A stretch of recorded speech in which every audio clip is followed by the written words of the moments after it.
Okay, look at the camera, smile and wave.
Let's get this gig. Oh yeah.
Ladies and gentlemen, please stand for the Pledge of Allegiance and remain standing for the singing of the first verse of the national anthem.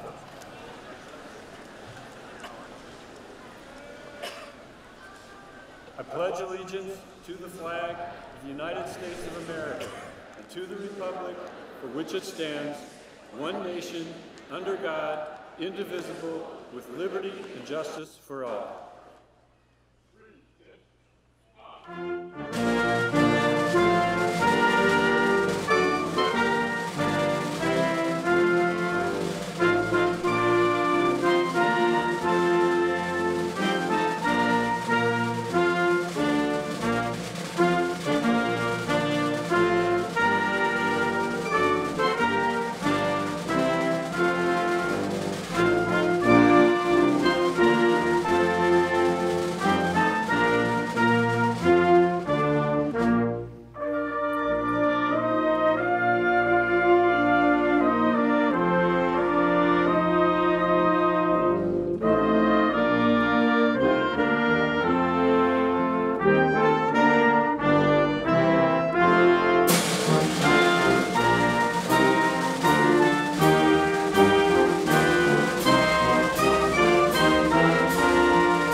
Lift.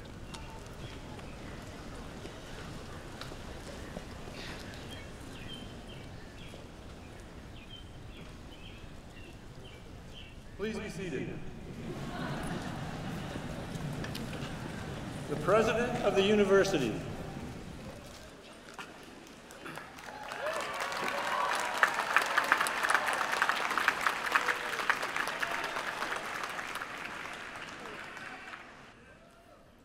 Good morning.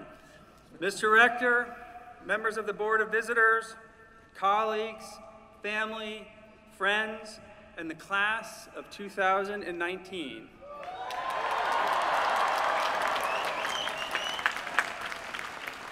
Welcome. My name is Jim Ryan, and in addition to being the president of UVA, I am your host for today's ceremony, and I will also officially award the degrees, which means that for today, I'm something of a cross between Oprah and Dumbledore. For many of you, this is your first time at final exercises, and it's mine as well, at least in this role. I think we share a hope that it's memorable for all the right reasons and not because I mangled this ceremony beyond recognition. If that thought makes you a little nervous, all I can say is that I know how you feel. Today marks the end of our 190th academic session. These final exercises are the university's most joyful occasion, at least since the men's basketball team won the national championship.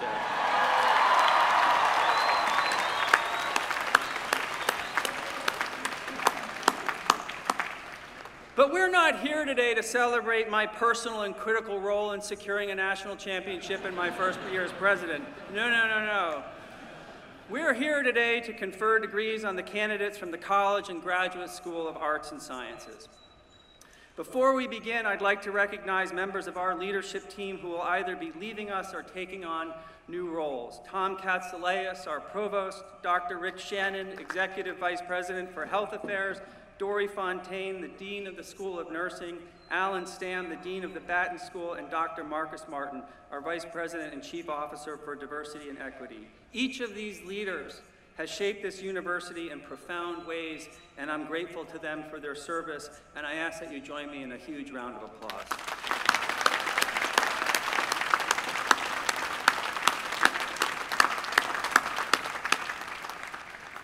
I'd also like to acknowledge some of our student athletes who can't be with us today. Members of the women's golf team, women's rowing team, men's and women's lacrosse teams, and baseball team are competing on the road today, and we wish them the best of luck.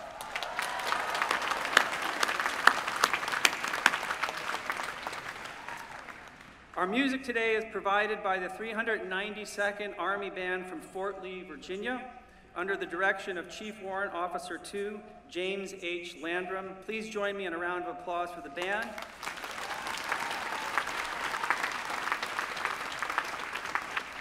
And also for the members of the Army, Navy, and Air Force ROTC who presented the colors.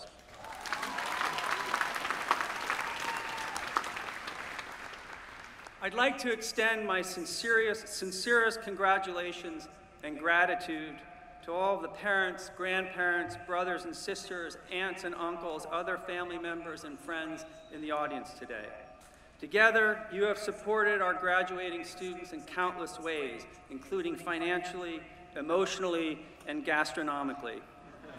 You have paid tuition, you have offered encouragement, and you have fed them when they are home on break. My guess is that many of you are still involved with some laundry from time to time. Today is your day as well, which is why I would like to ask all the graduating students to stand, turn toward the audience, and give a round of applause to those who helped you on this journey.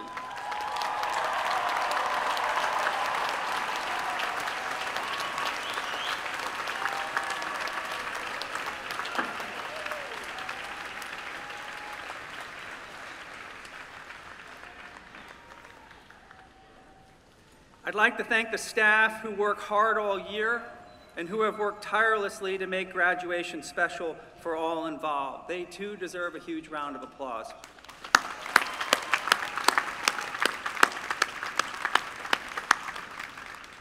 And I'd like to thank our faculty, the heart and soul of this institution, who have served not simply as teachers, but as mentors and friends.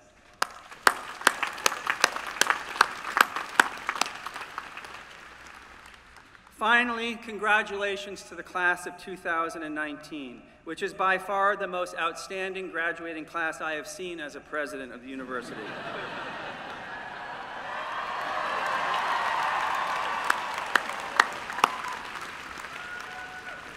I hope and trust that you will look back on your time here as among the most important, enjoyable, engaging, and life-changing experiences of your lives. You are leaving this community stronger than you found it, and I have no doubt that you will make the world beyond UVA a better place. I also want to say a personal thanks for helping make this past year one I will never forget. It's been a true joy and a sincere privilege to get to know many of you and to serve as your president. I'm genuinely sorry that we only had 1 year together, but I take it as a small sign of success for all of us that you are moving on and I'm returning for a second year.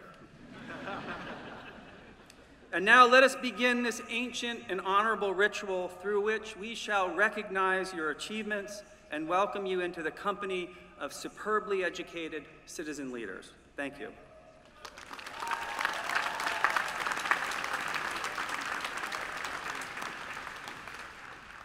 Of the university.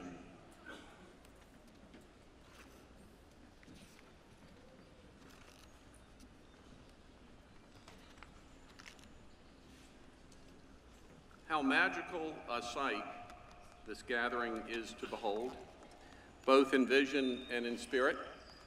To our graduates, let me offer our warmest congratulations and admiration. Throughout the year, we look forward to this day with great anticipation.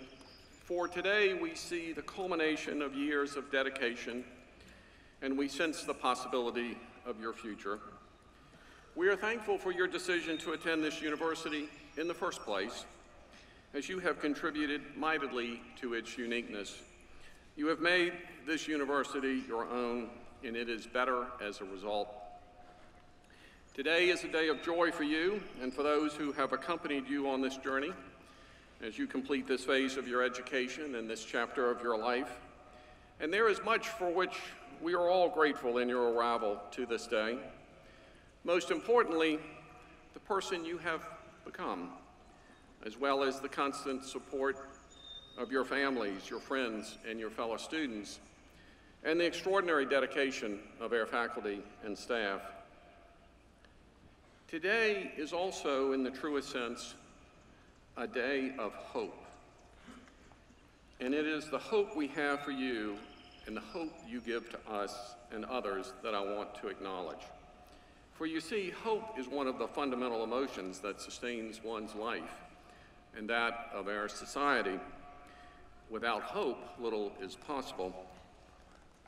Our founder envisioned this day not as an end to your time here, but as the commencement of a lifetime of learning devoted to furthering the human condition. It was his hope that his revolutionary experiment in education would sustain the nascent democracy he helped create and lead to a better world. And so as we celebrate what you have accomplished, I want you to know, I want you to understand, and I want you to remember that because of who you are, because of what you have accomplished, because of your time on these grounds, you give us immense hope for the future, your future and that of our nation. For each of you, we hope that your life is one of meaningful accomplishments, supportive and sustainable relationships, and a feeling of worth and fulfillment in your endeavors.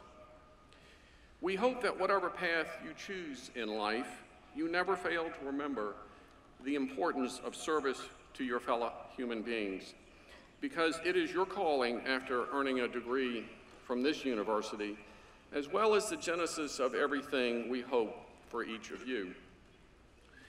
Your promise, in turn, gives us hope for our nation and the world community. We are at a point in this nation's history where we need to cast off the ways of the present. We can no longer afford to continue as we are if we are to achieve this nation's promise. You are entering a world with enormous challenges and yet with enormous opportunities. But we will fail to realize those opportunities if our desire is to dwell on our differences rather than celebrate our commonality. If our instinct is to condemn those with whom we disagree rather than to seek understanding of our disagreements. If we allow the continued devolution of community in favor of individual resentment and grievance. If we further, rather than eliminate, the inequities and injustices in our society. If we remain silent when circumstances demand that we speak. And if we fail to recognize the humanity in each person in all things that we do. The hope you give us is that you will go forth from this day with the knowledge that your days at this university were not designed simply for the purpose of starting you on the path to mastering excellence in one field or another, but rather for a greater purpose of applying your knowledge, your skills, and your heart for the betterment of this world. In doing so, you will find your true potential and your true fulfillment, and you will give much needed hope to our nation and world community. On behalf of our faculty, our president, my fellow visitors, I thank you for your contributions to this community. I wish you well as you move on, and I look forward with confidence that throughout your life, the hopeful challenge of our Rita Dove in her poem, The Testimonial, remains your compass. The world called, and I answered. Godspeed to each of you and to your families.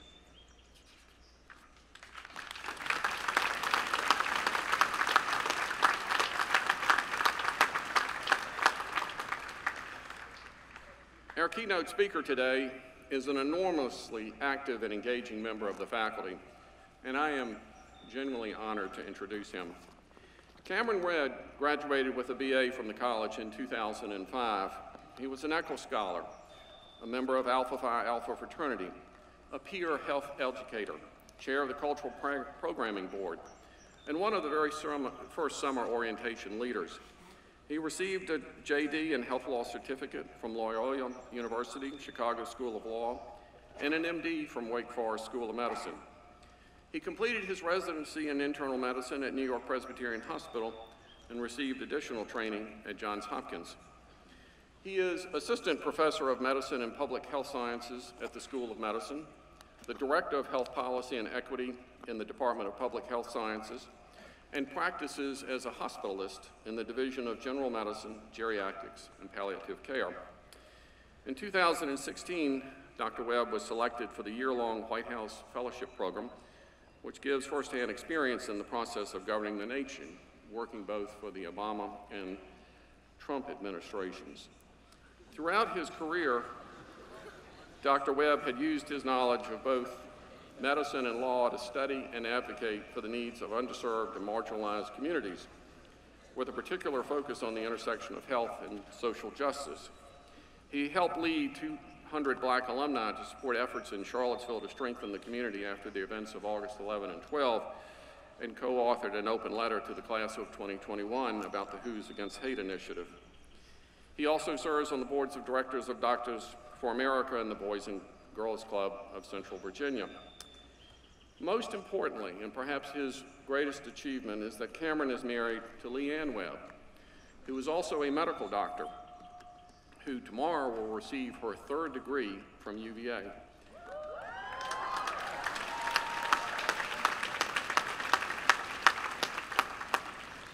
An MBA from Darden. So please join me in welcoming just an extraordinary young leader at our university, Dr. Cameron Webb.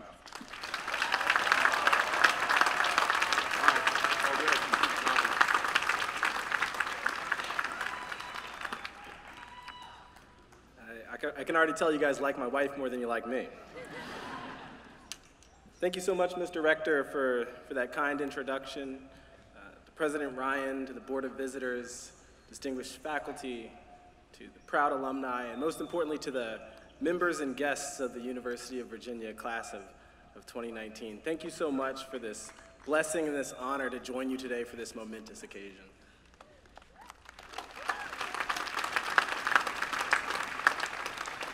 I have to admit, I'm overwhelmed right now. This weekend has been a long time coming for so many of us, and you just think about the hours that were invested, all the time spent, the long nights that became early mornings. Think about the countless moments of anticipation and excitement that sometimes turned into disappointment and frustration. Think about the incredible twists and turns that we've seen along the way. Think of how you've watched people grow and evolve, sometimes for the better, but let's be honest, sometimes for the worse. But now this weekend is finally here, and we all together get to answer the most pressing question of all. What the heck is going to happen on the series finale of Game of Thrones? And who's going to sit on the Iron Throne? I'm confused. Also of mild importance, you guys are graduating. And that's really exciting as well. This has been a long time coming for so many of you, and incredibly proud, not just of you, but let's hear it one time for the bicentennial class of 2019, but also for your village, for the family and friends who helped you along the way. Congratulations to you all.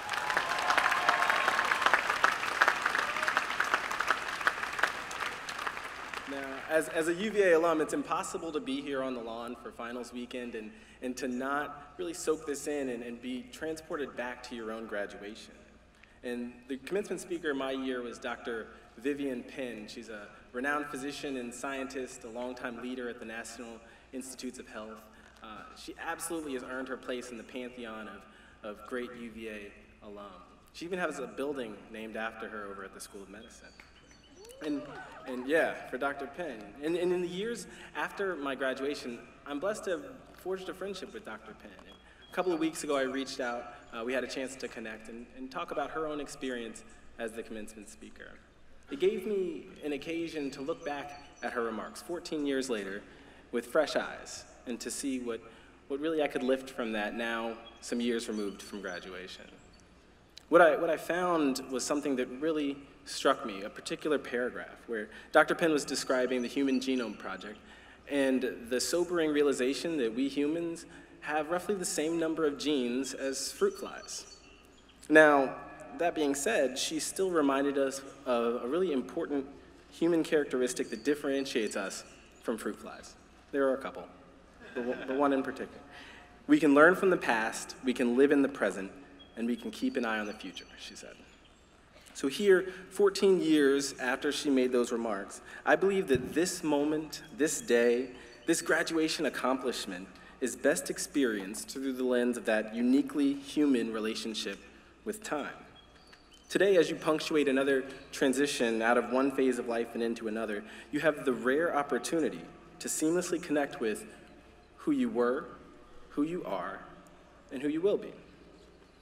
For those of you in the college, I want to take you back to the last time that you were all gathered together here on the lawn. That was Sunday, August 23rd, 2015, 1,364 days ago. You were all sitting on this lawn for your opening convocation and honor induction. Now, the arrangement was a little different. You were turned around and you were facing the rotunda, the temple of knowledge for our little academical village. You may also remember that there was a gift that was left on your seat. It was a gift from the UVA Alumni Association, and it was a shiny new nickel, sort of like this one. Now, I know what you're thinking. When it comes to Thomas Jefferson currency, $2 bills are way cooler. But nickels are actually super cool also. Trust me on this one, okay?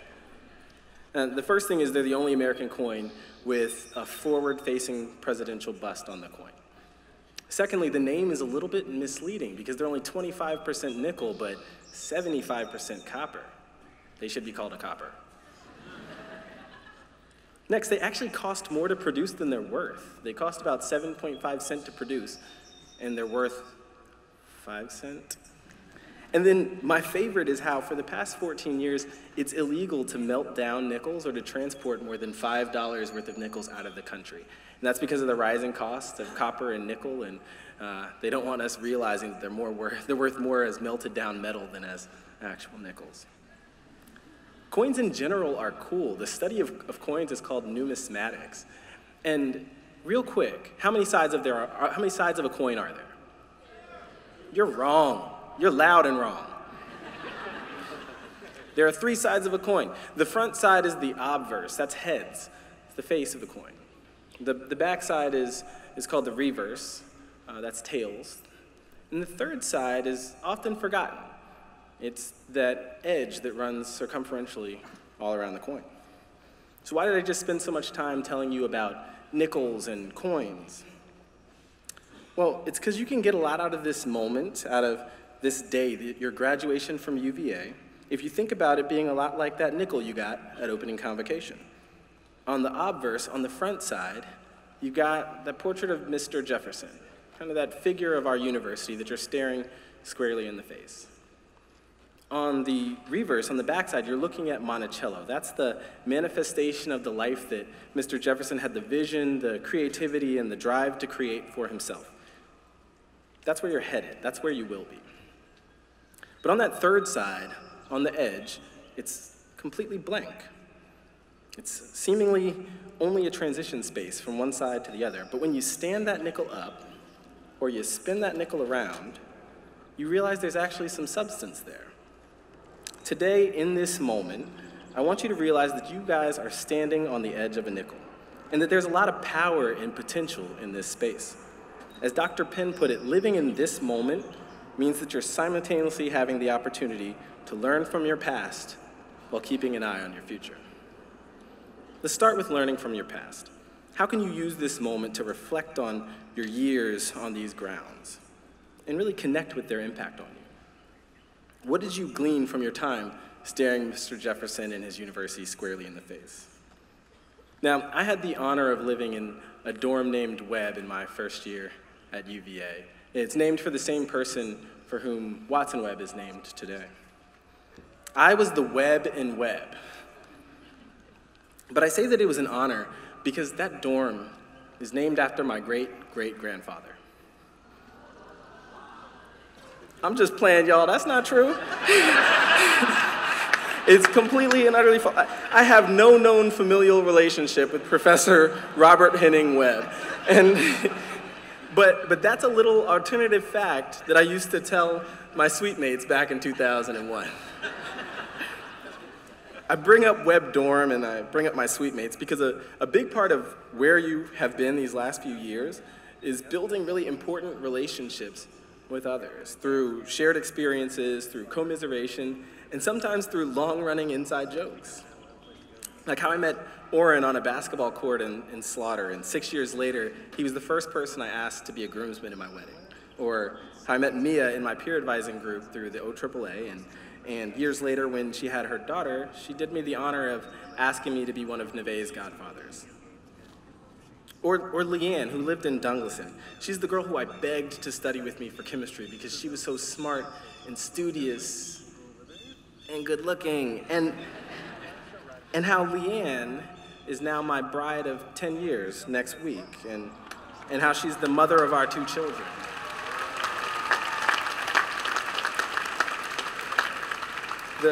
The bonds that you have built, that's right, the bonds that you have built through your relationships will continue to deepen with time if you only continue to value them and nurture them like you have during these years.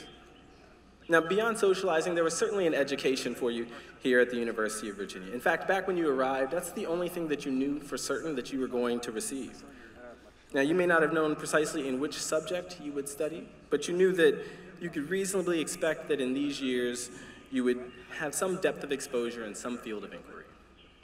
But today, as you look back at where you were, what did you learn over these years?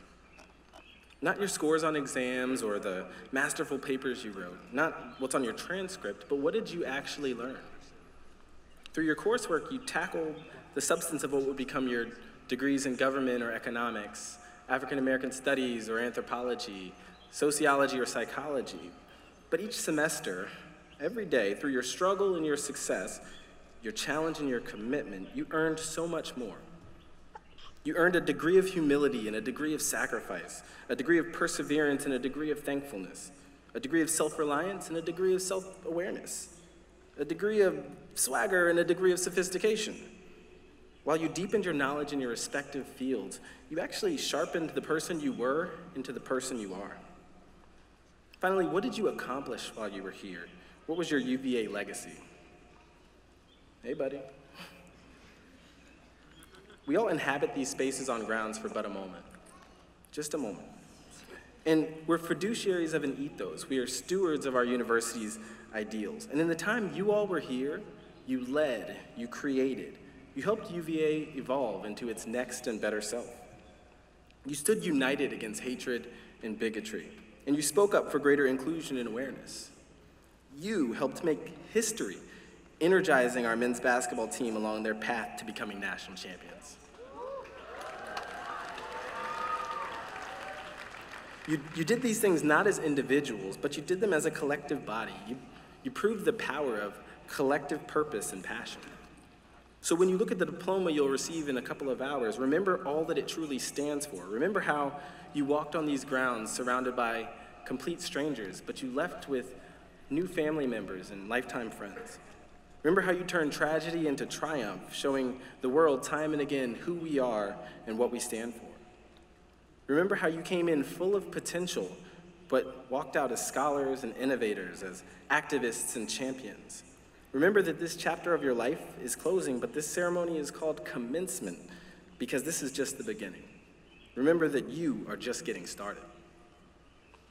Let's talk about today. Let's discuss where you're currently situated in this moment, that standing on the edge of a nickel, the space you can easily overlook and to which you don't often pay attention, but that space that has more substance and function than you realize.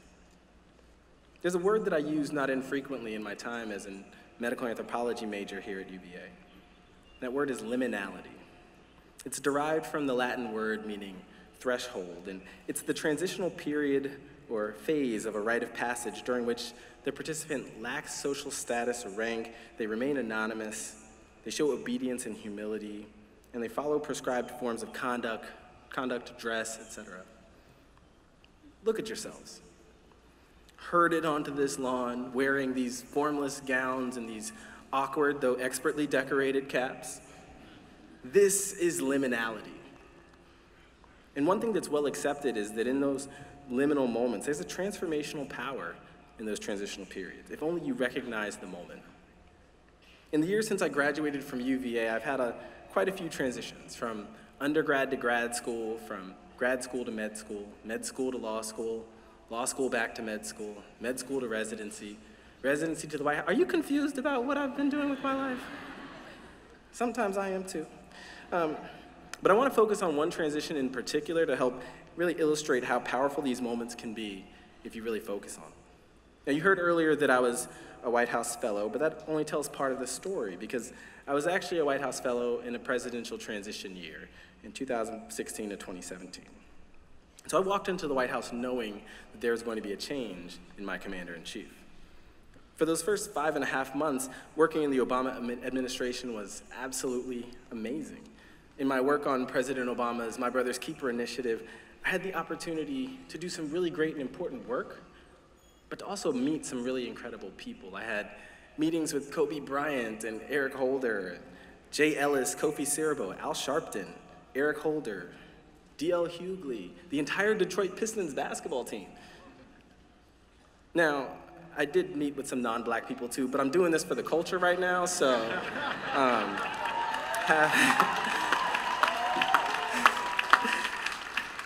You know, one week I even had the opportunity to meet with President Obama 4 times in the same week. It was incredible. After the election, I knew along with the rest of America that I was in for a pretty significant change. So I spent the next few weeks preparing myself for the transition, as I had learned to do so many times before. Then, on the night before inauguration, I spent time just sitting in the West Wing, wandering around, talking with folks, soaking in the moment, but also thinking. I reflected on my values and my grounding principles. I thought through scenarios where I could still have an impact and still meet cool people. But more than anything, I grounded myself in a sense of duty, knowing that my passion and my voice for social justice could be my greatest contribution to the building once the Trump administration began in January. Now, harnessing that liminality, focusing on that transition completely, that held me down. It grounded me through the very first day of the Trump administration when my office was cleaned out, all my belongings thrown away, because they thought I was leaving with the rest of the Obama administration. Or it steadied me when they moved my desk out into the hallway and wouldn't allow me to come into the office with everyone else because they were dealing with sensitive matters. It sustained me in those 6 weeks that I spent sitting in a hallway being told every day that they didn't have any work on which I could help. Finally, 2 months later, in March, I found an office where I could contribute, where I was valued as a colleague and where I forged genuine friendships in the Domestic Policy Council. I worked on drug pricing, and I even worked to find ways to continue some of the important work from the Obama administration in My Brother's Keeper. But without my reflection in the midst of that transition, without grounding myself somewhere between Obama and Trump, I never would have made it to that point. And more than that, I never would have known how to be myself and have an impact once I got there. Now, while that example focuses on a unique type of transition, most of your transitions are going to take you from one state to another. And in that process, you're often going to acquire something on the other side of that transition. It may be a degree, it may be a title, it may be a higher salary, or it may be some privilege.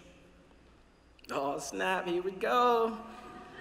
Commencement speaker's about to break down white privilege. It's going to be real. And while racial and gender and body privilege are unique in that they can be assessed by appearance alone, the truth is that we all need to have an ear to listen when we talk about the role of privilege in shaping experiences in this country. Keep in mind that in addition to my being black, you are looking at a young, cisgendered, heterosexual, non-disabled Christian American man with 2 professional degrees who grew up in a 2-parent household. There's a lot of privilege that I have to be aware of. So for the purposes of this morning, let's operate on the premise that privilege is privilege, and you will acquire your newest form of privilege in just a few hours. You're gonna have the privilege that comes with being a college graduate. And I know you're looking at me like, I got the privilege of these loans. You might even balk at my use of the term privilege because of how hard you worked to earn it, and I get that.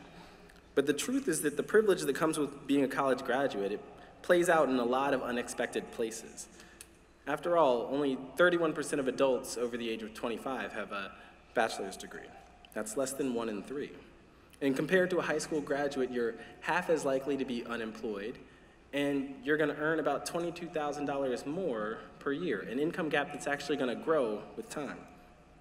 In a couple of hours, you're gonna become 11% more likely to own a home, and you're actually gonna gain 6 additional years of life expectancy compared to a high school graduate.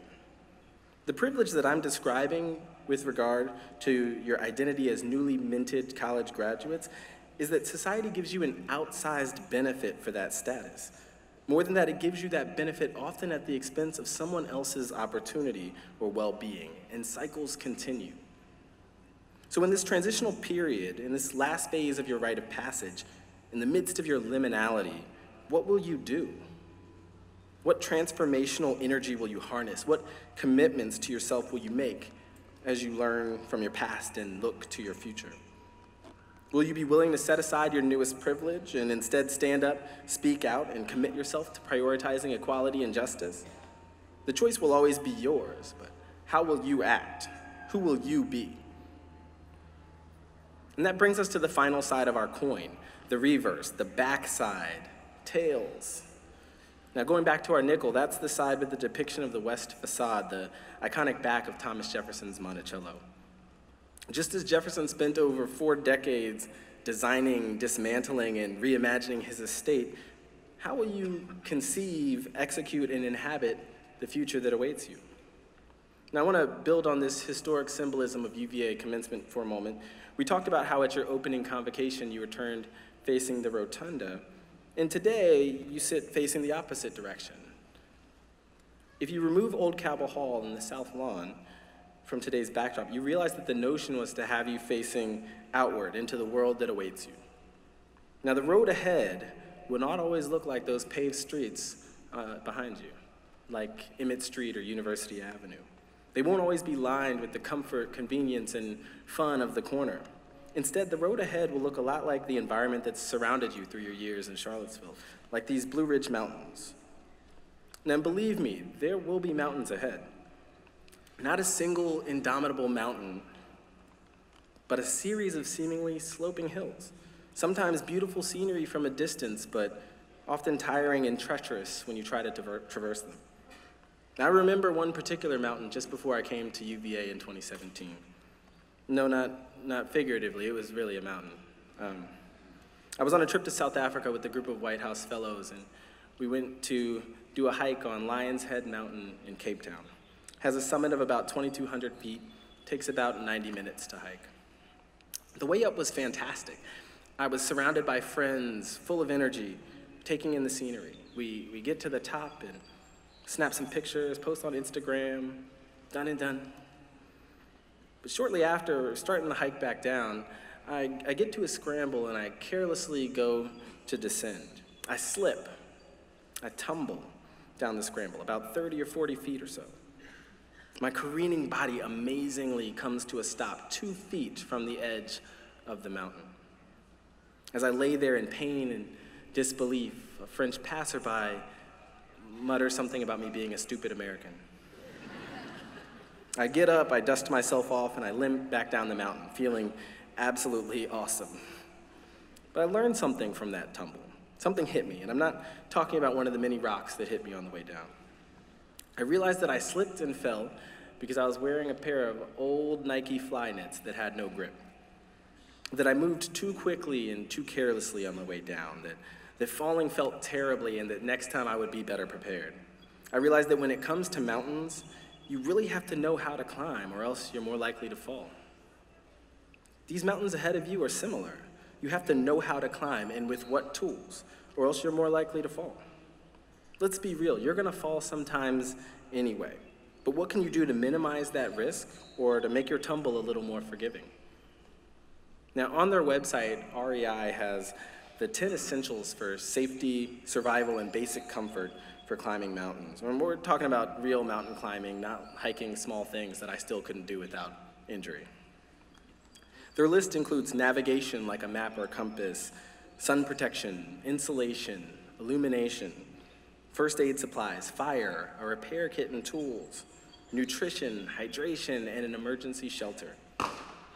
If you are new to mountain climbing, this list or one like it seems like a pretty good place to start to give you your best chance for success. Well, for you, I wanted to offer a few recommendations as the tools you can take with you as you navigate the mountains ahead. I feel blessed to have achieved what I have over these last 14 years since UVA, and I wanted to give you the BCW guide on how to climb.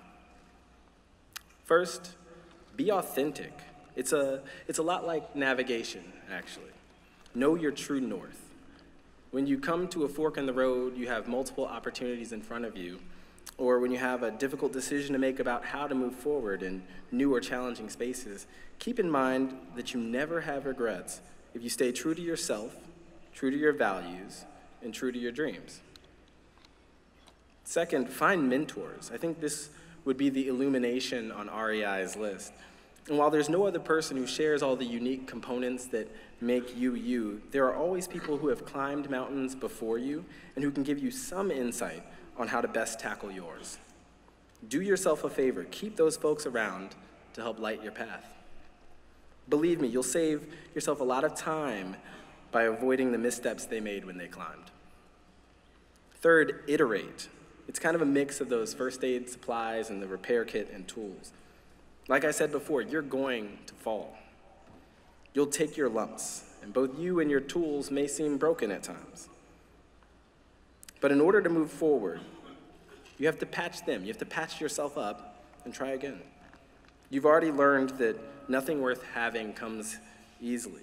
And as you push farther and farther, you have to remember to take care of yourself, to adapt on the fly, and to always be ready to try again.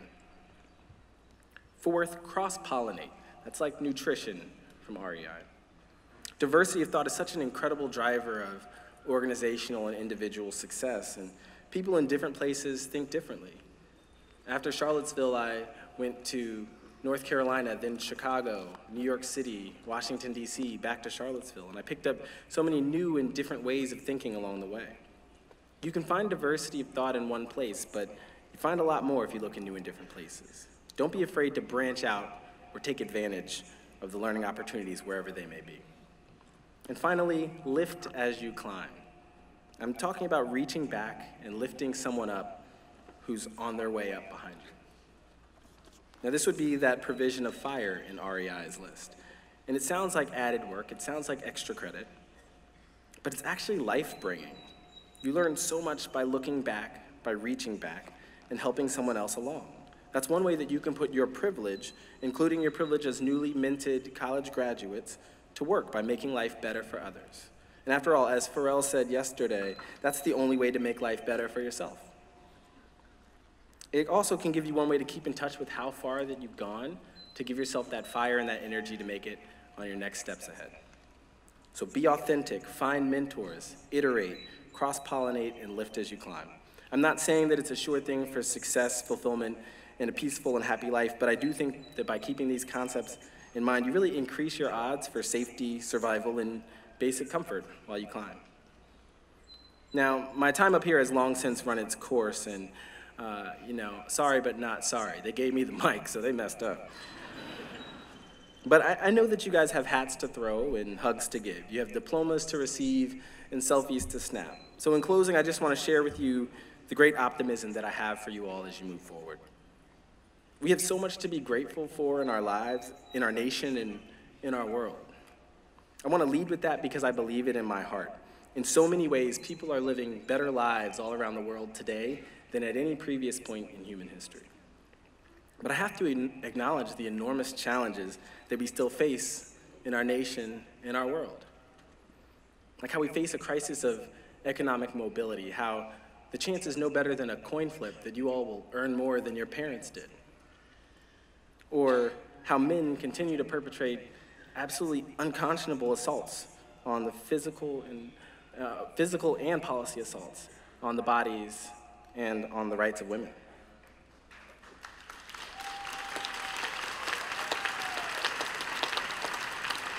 How our failures to protect the environment not only endanger future generations, but endanger hundreds of millions of people around the world right now. How unacceptable disparities in health, absolutely unacceptable disparities in health, are persisting because of ongoing disparities and injustices in where we're born, grow, live, learn, eat, play, and pray. Finally, how wealth and power remain concentrated in the hands of far too few and out of reach for far too many. But you know, There's a quote by Frederick Douglass, and it's that power concedes nothing without a demand. It never did, and it never will. And while you hear me run through that list of societal ills, I want you to remember what your parents and your professors and your employers have been saying all along. If power concedes nothing without a demand, power better watch out, because there's never been a more demanding generation than y'all. So take that spirit and direct it towards something. The parents like that one. So take that spirit and direct it towards something positive, towards something productive, toward improving our society and mending unnecessary divides, toward being the change and building the world in which we should be living. Be slow to speak, but quick to listen. Be thoughtful, contemplative, and inclusive. Reject the notion that you have to play the game to be able to change the rules, but partner and plan well so that you can create new games that work for everyone. Because if you stand on the edge of your nickel and you capture the transformational power of the moments that await you, you can and you will accomplish anything. We've never seen the likes of you, and the world will never be the same. So here's to you, the class of 2019, first of your names, kings and queens of the Wahoos and the first NCAA tournament champion, lords of the bicentennial, and protectors of the lawn. And if you don't get that reference, you've got a lot of Game of Thrones to watch tonight.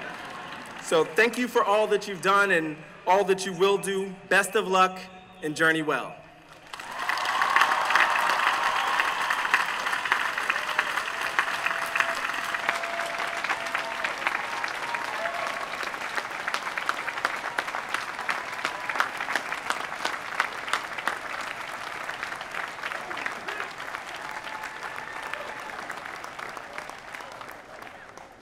The President of the University.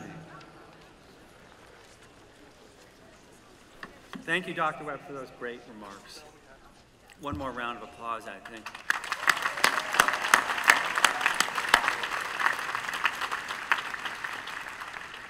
All of today's graduates have chosen to study the arts and sciences, whether in the college or in the graduate school. In doing so, they've reaffirmed their commitment to discovering the truth and leave here prepared to be citizen leaders in a world that desperately needs them. Some of today's graduates have earned further distinction by completing their degrees early. 120 students from the College of Arts and Sciences earned their baccalaureate degrees in 3 years, and 5 more college students did so in only 2 years. I didn't know that was physically possible. In recognition of their effort and as a symbol of their achievement, these students are wearing orange stoles today. Will those of you who are graduating early please stand so we can give you a well-deserved round of applause?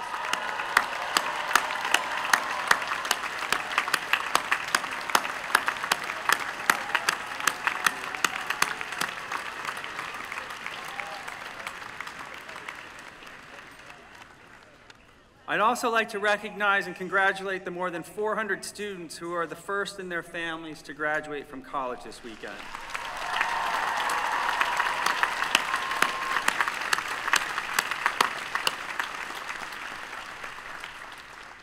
As a fellow first-generation student, I want to say how delighted I am for all of you and how much I admire your accomplishments. And I'd also like to thank those in the audience who helped you get to this milestone. All of today's degree candidates are listed in your program, including those who completed the requirements for their degrees in December or last August. For the candidates from the College and Graduate School of Arts and Sciences, we will award 3,050 total degrees, including 2,701 bachelor's degrees, 219 master's degrees, and 130 PhDs. The Dean of the College and Graduate School of Arts and Sciences will now present the candidates for degrees under authority vested in the general faculty and delegated to me. I will then award the degrees. Immediately after these exercises, department graduation ceremonies will take place around grounds. The locations are listed in the finals program. The Executive Vice President and Provost of the University. The inimitable, indomitable, incomparable Dean of the College and Graduate School of Arts and Sciences.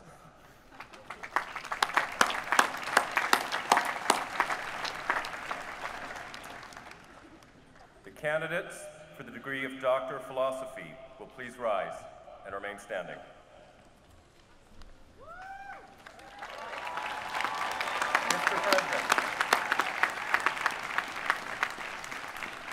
Mr. President, as Dean of the College and Graduate School of Arts and Sciences, I have the honor to present these candidates who have fulfilled the requirements for the degree of Doctor of Philosophy.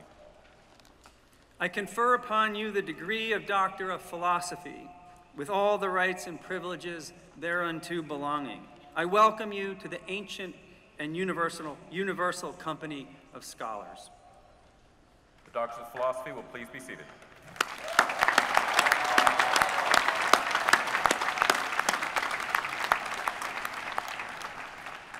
The candidates for the degree of Master of Arts in Physics Education, Master of Fine Arts, and Master of Science will please rise and remain standing.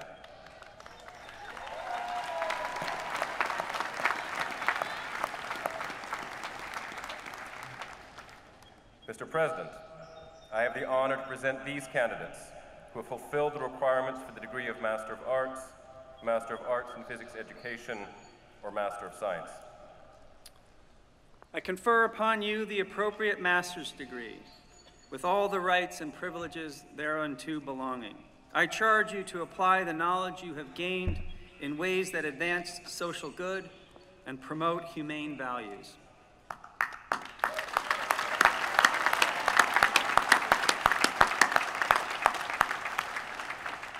The Masters of Arts in Physics Education, Masters of Fine Arts, and Masters of Science will please be seated. The candidates for the degrees of Bachelor of Arts or Bachelor of Science in the College of Arts and Sciences will please rise and remain standing.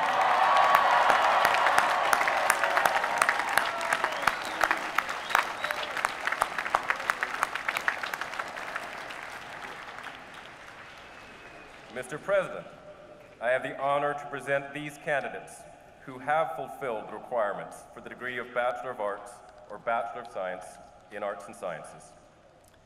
I confer upon you the degree of Bachelor of Arts or Bachelor of Science with all the rights and privileges thereunto belonging, and welcome you to the fellowship of educated women and men.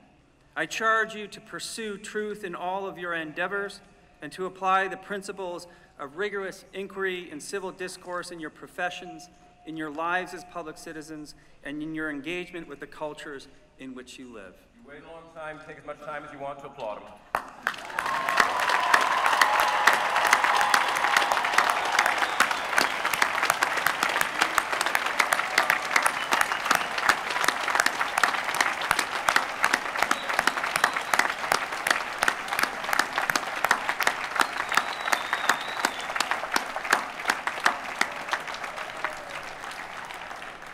The Bachelors of Arts and Bachelors of Science will please be seated.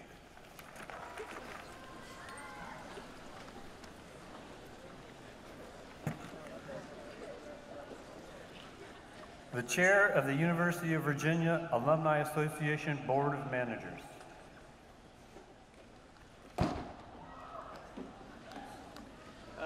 This is actually a very exciting day for me.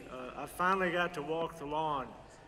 50 years ago, I graduated from law school and it rained, and we went inside. So as I walked down today, I had great thoughts. I have had 3 children walk the lawn, and I understand the excitement, the pride, and the relief that all the parents out there are feeling today. So it's a special day. But enough about me. Let's talk a little bit about you. First, congratulations. Actually, congratulations twice. When you accepted to this university 4 or 5 years ago, I'm not going to go back any further than that, you joined a really special group. It was a reflection on your academics and your contribution to your school and your community. And today, as you receive your degree and become alumni, one of the 240,000 members of our family, it's also a great reflection on your academics, but more so on what you've become as a person. So it is a day for great pride and a great sense, again, for parents of relief. I am here as chair of the Board of Managers of the Alumni Association. But before I get to the Alumni Association, there are two numbers I want you to keep in mind. One is 200, and that's pretty easy because we've heard about the bicentennial. We know what happened about 200 years ago. This university was founded. But take a minute and think about the incredible people who are alumni of our university who have walked down this lawn and what they have accomplished. That should give you not only a sense of pride, but a sense of motivation. The second number is 40, and that's a little harder to come up with. It's been alluded to today, but it was 40 days ago today that the men's basketball team won the national championship. Wahoo wah. I'm not going to ask you which one of those numbers excites you the most. But now let's talk a little bit about the Alumni Association. We're housed in that white building over by Memorial Gym. It's been a symbol of the Alumni Association for years and years. It hosts a lot of meetings, graduates, undergraduates, faculty. It's been a hub of the grounds for many, many years. But that building, while the symbol of the Alumni Association, really reflects a very small part of what the association does. First and foremost, the association is an independent organization whose main duty is to be a voice for the alumni. That becomes very important to you at about 2 hours because you will join that club. So we want you to participate and help us with that voice. But there are other things we do too. Through the Alumni Association, the Ridley Scholarship Funds were set up for black students. I hope some of you here today have benefited from those scholarships. The Jefferson Scholars Program began at Alumni Hall. Any of you who are athletes and have received a scholarship from the Athletics Foundation, that also started in Alumni Hall. We also have a Liaison program that educates alumni children to what it takes to get into the university. We also publish the Virginia Magazine, support over $2 million in scholarships, and the Parents Fund. One of the areas that we have become extremely active in is the Jefferson Trust program. Right now, that is probably as exciting a thing as we do. It brings students, faculty, and alumni together with ideas that will benefit the university. In short, it turns thoughts into action. But as I said earlier, our main role is to represent you. We need to be your voice to the university, and we can't be that unless you're part of us. We need you to participate. We need you to come to these reunions, to become a life member of the association, and to take part in your local chapter meetings and to take the opportunity to make us better. So we can't be your voice unless you're part of us. So again, I'm very proud of all of you. I look forward to your future, and I congratulate you again. And remember, 240.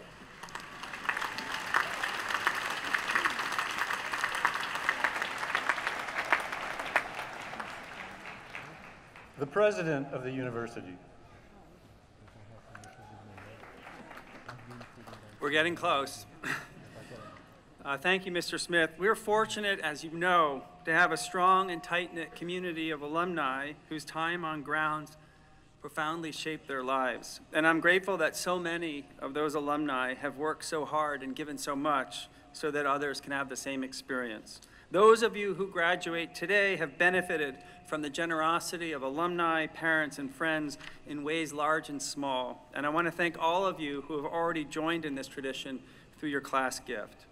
I'd also like to acknowledge the recipients of one of the university's highest honors, The Raven Society, as you may know, is the oldest and most prestigious university organization, recognizing students who have distinguished themselves academically and contributed to the life of the university. With us today are two alumni receiving a Raven Society Award, Richard Mayo and Alan Groves. Richard and Alan, will you please stand?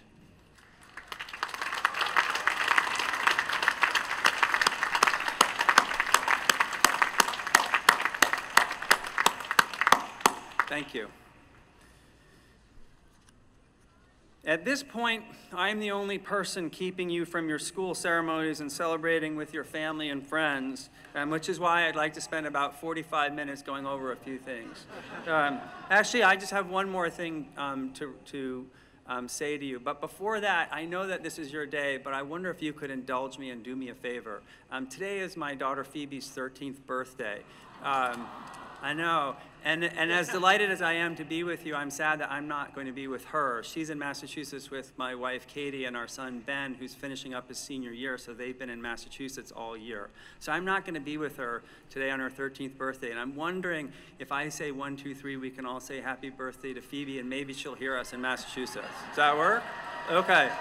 1, 2, 3. Happy birthday, Phoebe. Awesome. All right. Thanks. Okay, so here's the one simple request I have, which will echo some of Dr. Webb's remarks, and that is to remember what happened here. And when I say that, I'm not just talking about remembering a specific class you took or an event that happened, although of course I hope you do. Instead, I want you to remember the feeling of being here in this place with these people and to carry it with you. Remember what it felt like to be surrounded by a diverse group of fellow students who were as compassionate as they were talented. Remember what it felt like to explore in ways you never had before, and to learn from professors who loved a subject so much that you couldn't help but get excited about it too. Remember what it felt like to live with your friends. You'll find that you don't need a lot of friends in your life, but you absolutely do need some rock solid ones. And I hope you've met some of them here. Maybe even some of you have met a future spouse like I did many years ago. Remember what it felt like to build bridges, reaching out to get to know someone or someplace different, and how it ended up changing you. Remember how it felt to serve others and the satisfaction that came from devoting your time and energy to something bigger than yourself. Remember how it felt the first time that you realized that in streaking, as in life, it's important to leave enough gas in the tank for the return trip.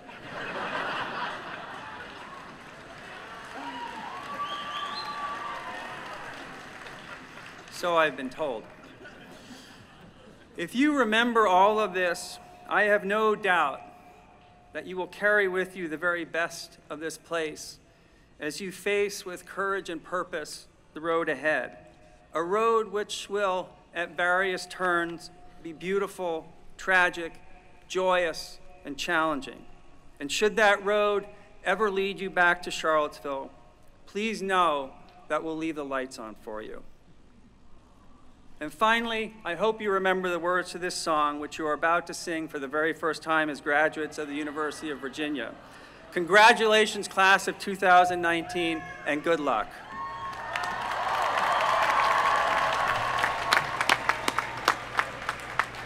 Departmental graduation ceremonies scheduled for this afternoon will take place at fair weather locations. However, due to the threat for storms after 3 p.m., the ceremonies for economics and history will take place at their inclement weather locations. All ceremonies will begin after graduates and their guests have had ample time to reach their ceremony sites. If your ceremony site is scheduled to begin at 1 p.m. or sooner, please proceed directly there. Graduates, please stand for the singing of the good old song.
y'all speak.